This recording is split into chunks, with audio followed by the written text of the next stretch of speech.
What's up, guys? Back again for another video. Today I'm going to talk about a critical error in the foundation of thinking, which forms our current worldview. I'm going to look at the sort of historical construction of that worldview, discussing, how it came to be this way, why it's still this way, and then I'm going to talk about the critiques for that, the solution to it, and then some examples of how this understanding will basically benefit us, you, and give you a foundation from which to achieve more, be more happy, and on the whole, to make the better society. Okay, so I'm going to use a number of theorists to illustrate it, but ultimately what I'm describing you can directly experience yourself, because this is of the nature of the mind. It's just useful to use other theories so that you can see that if any of you who are actually interested and do read philosophy, etc., you can follow along, because the interesting thing is that when it comes to philosophy, essentially what we're looking at is over hundreds of years the construction of our thought process, because we inherit from learning everything that we're learning. All of the world structure theories that we learn are basically have been constructed over a long period of time. And being that philosophy are such massive ideas, it takes a long time to change. So just as a side note, if you're interested in elaborating further or understanding further what I'm talking about, I would suggest you can look at my other videos, which detail different parts of this topic. And like I noticed with myself that I see YouTube videos, and then if it was like a couple of days ago, I just nah, old news. When it comes to philosophy, that's not the case. Like for example, I mean, there's books written 5,000 years ago that are still practical today, because these things refer to the nature of the mind, the body, the interaction between mind, body, and the world. So that said, I'm going to start by talking about Whitehead, and I've mentioned this before, but this is a good starting point, right? Alfred North Whitehead, the founder of process philosophy, or well, I mean, it goes farther back than that, but at least in the West, he's known for that. He identified this issue, which is called two terms which just put it really well: the bifurcation of nature, which is the way that with our minds and in our theorizing we split reality into experience of the world and concepts, right?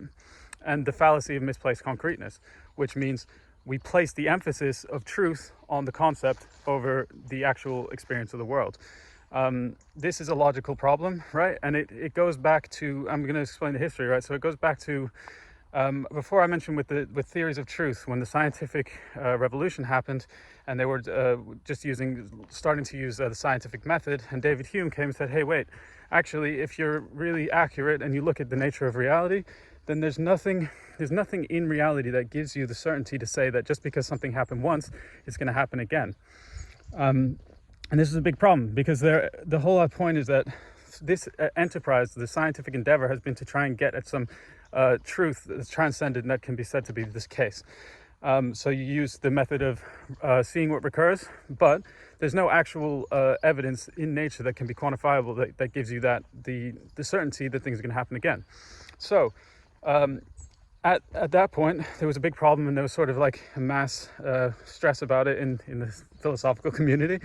And along came Immanuel Kant, who posited the idea that there are transcendental categories within our minds that construct reality in a certain way that make it the case that causality must be, right? And that's all well and good, and I'm not disputing that. But what I want to get across here is that this fallacy of misplaced concreteness and the bifurcation of nature are basically they're rooted. There's a large aspect to which this concept of Kant's, or just a minor bit that he overlooked, makes it so that we fail to see we've reversed the relationship, and that leads to issues in personal issues, societal issues, because it determines on a really base level the way that we assume the relationship between the mind and the body and nature. And the world, which actually totally determines what we consider to be possibilities for what we can do, and then how we approach things, and that affects the way that society is actually structured.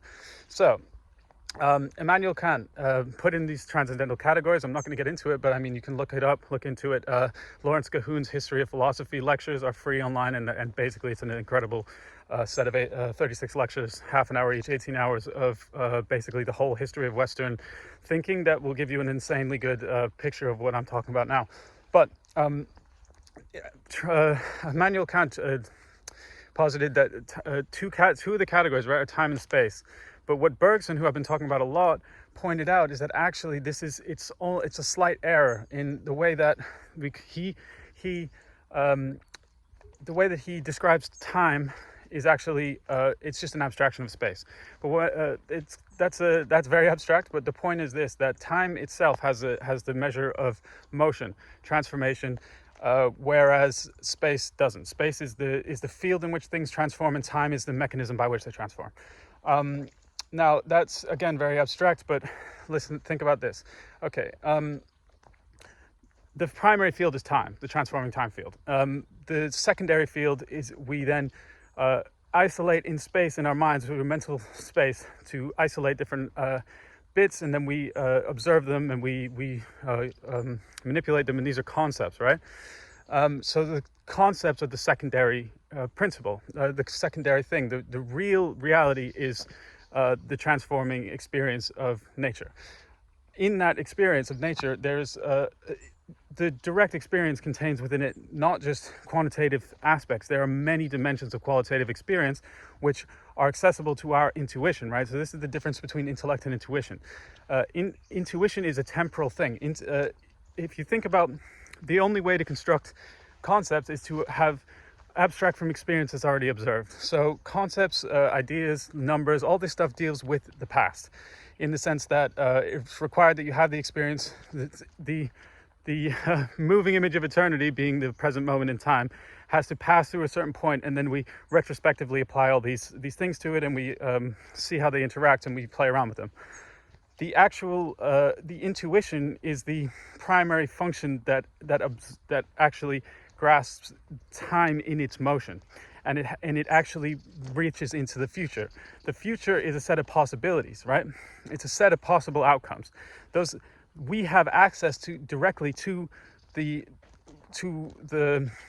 fine strings of the potentiality of what's to come through our intuition, which comes through feeling, through image in our mind. It comes through vision, mental vision, and feeling, right? And that is the case. Like, that's reality.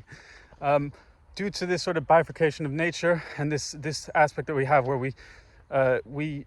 we're placing the emphasis and our focus on what can be constructed and abstracted from the past, right? So we're looking basically in the rearview mirror, right? We are living life, and we're trying to move forward by looking back only at what has come, because we've falsely placed the certainty on the concepts which are just derived from the present moment and what has already occurred. And there's nothing wrong with that, right? It's very useful. But the fact is this.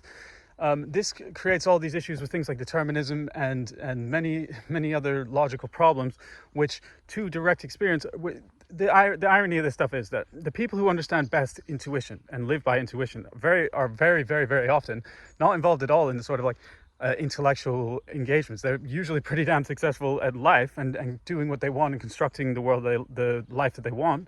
But a lot of the time, this sort of intellectual stuff goes over their head, but for this reason, because the fact is that the primary constructive aspect of human beings is all rooted in our intuition, and our intuition is the direct apperception of the events and the causes and happenings of things, which is experienced through images, feelings, and it's a moving image, right?